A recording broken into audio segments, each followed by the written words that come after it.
Hi అండి. ఇవాళ నేను వంకాయ పచ్చిశనగపప్పు కూర చేయబోతున్నాను. దానికి ముందుగా ఒక పొడి అవసరం, మసాలా పొడి. ఫస్ట్ ఆ పొడి అయితే రెడీ చేసుకుందాము. ఫస్ట్ బాండి పెట్టుకొని దాంట్లో ధనియాలు కొంచెం ఏగాలి. బాగా ఏగిన తర్వాత కొంచెం బియ్యం. బియ్యం అంటే అది చాలా కొంచెం కూర చిక్కదనానికి రుచి పెరుగుతుందన్నమాట. అందుకని కొంచెం బియ్యం. అవి రెండు వేపుకొని మిక్సీ గిన్నెలోకి తీసుకోవాలి. దీంట్లో కొంచెం ఎండు కొబ్బరి, తెల్లగడ్డలు మెయిన్ ఇంగ్రీడియంట్స్ అవే. ధనియాలు, ఎండు కొబ్బరి, తెల్లగడ్డలు ఇవి మిక్సీ పట్టుకొని కొంచెం ధనియాలు మెదిగిన తర్వాత ఎండు కొబ్బరి మిక్సీ వేసుకుందాం. అది కూడా కొంచెం మెదిగిన తర్వాత అప్పుడు లాస్ట్లో తెల్లగడ్డలు. అది మెదిగిన తర్వాత తీసేసుకుంటే మనకి పొడి రెడీ అయిపోతుంది. నెక్స్ట్ కూర ప్రాసెస్ స్టార్ట్ చేద్దాం. ఆయిల్ పోసుకొని సేమ్ అదే బాండిలో ఆయిల్ పోసుకొని కొంచెం తిరగమాత గింజలు అవి వేగిన తర్వాత కొంచెం కరివేపాకు, అది కూడా వేగిన తర్వాత ఆనియన్స్, మనం ముందుగానే కట్ చేసి పెట్టుకున్న ఆనియన్స్, టమాటాలు, వంకాయలు అన్నీ కట్ చేసి పెట్టేసుకున్నాను. ఆనియన్స్ బాగా ఫ్రై అవ్వాలి. ఫ్రై అయిన తర్వాత టమాటాలు వేసుకుందాం. మెయిన్ ఈ కూరకి ఆ పొడే ముఖ్యం అండి. పొడి అయితే చాలా టేస్ట్గా ఉంటుంది. మీరు వంకాయ ప్లేస్లో బీరకాయ అయినా లేకపోతే క్యాబేజ్ అయినా వేసుకోవచ్చు. క్యాబేజ్ అయితే డైరెక్ట్ కుక్కర్లోనే వేసేయచ్చు, బాగా ఉడికిపోతుంది. బాండిలో అంటే కొంచెం టైం టేకింగ్ కాబట్టి మళ్ళీ ఉడకబెట్టుకోకుండా ఒకటేసారి కుక్కర్లో వేసేసుకుంటే తొందరగా అయిపోతుంది. లాస్ట్లో కుక్కర్ విజిల్ వచ్చిన తర్వాత మూత తీసి అప్పుడు పొడి కలిపి ఒక 2 మినిట్స్ ఉంచితే సరిపోద్ది. ఇప్పుడు టమాటా వేగింది కదా, టమాటా వేగిన తర్వాత ఫస్ట్ నానబెట్టుకున్న పచ్చిశనగపప్పు ఒక 1 అవర్ ముందు నానబెట్టాను. కుక్కర్లో అయితే అవసరం లేదు, అది కూడా డైరెక్ట్గా వేసేయచ్చు. కానీ వంకాయ కదా ఊరికే మగ్గిపోతుంది, మరీ పేస్ట్లో అయిపోతుందేమోనని నేను బాండీలో ప్రిఫర్ చేశాను. పచ్చిశనగపప్పు కొంచెం ఫ్రై అవ్వాలి. ఫ్రై అయ్యే లోపల వంకాయలు కట్ చేసి పెట్టుకుంటే కరనెక్కకుండా ఉంటాయి.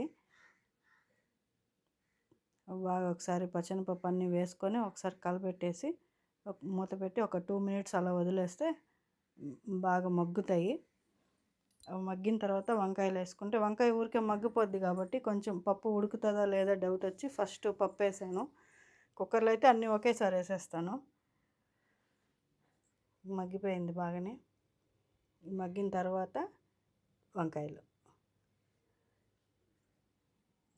లేటుగానే కట్ చేసుకోవాలి, ఎందుకంటే మళ్ళీ నల్లగా వచ్చేస్తాయి, కరుణెక్కితే చేదొస్తాయి కాబట్టి. వంకాయలు వేసేసాను. వంకాయ వేసిన తర్వాత ఉప్పు, కారం, పసుపు అన్నీ వేసుకొని ఒకసారి కలబెట్టి పచ్చనిపప్పు నానబెట్టే నీళ్ళు ఉన్నాయి కదా, అవి వేస్ట్ కాకుండా ఆ నీళ్ళే దీనికి యూస్ చేసుకోవచ్చు. అనవసరంగా వేస్ట్గా పారబోయకుండా పచ్చనిపప్పు నానబెట్టిన మంచినీళ్ళలోనే నానబెట్టాను కాబట్టి ఆ నీళ్ళే యూజ్ చేశాను నేను. ఇంకా సరిపోలేదు, ఇంకా కొంచెం మామూలు వాటర్ కూడా పోసాను.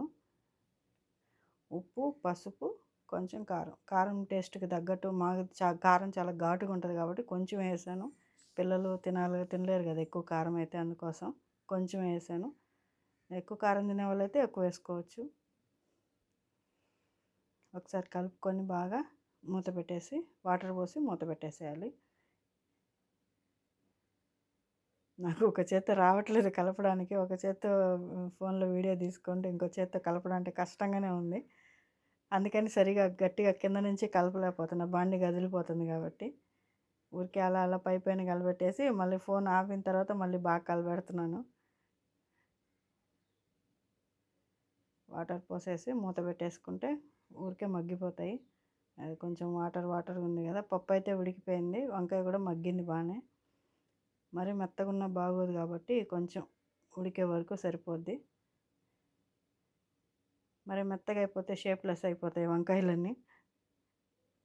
కొంచెం వాటర్ ఉన్నాయి కదా, ఈ వాటర్ ఉన్నప్పుడే మనం పొడి వేసేసామంటే, ఈ పొడి వేస్తే బాగా చిక్కబడిపోతుంది కొంచెం పొడి. ఇది టమాటా కూరలో కూడా ఈ పొడి వేసుకుంటే చాలా టేస్ట్ వస్తుంది. మనం టమాటా ఎర్రగడ్డ కర్రీ చేస్తాం కదా, దాంట్లో కూడా ఈ పొడి లాస్ట్లో కొంచెం పొడి చల్లితే చాలా టేస్ట్ వస్తుంది, కూర టేస్టే మారిపోతుంది. ఇది రైస్లోకి బాగుంటుంది, చపాతీలోకి అయితే ఇంకా బాగుంటుంది.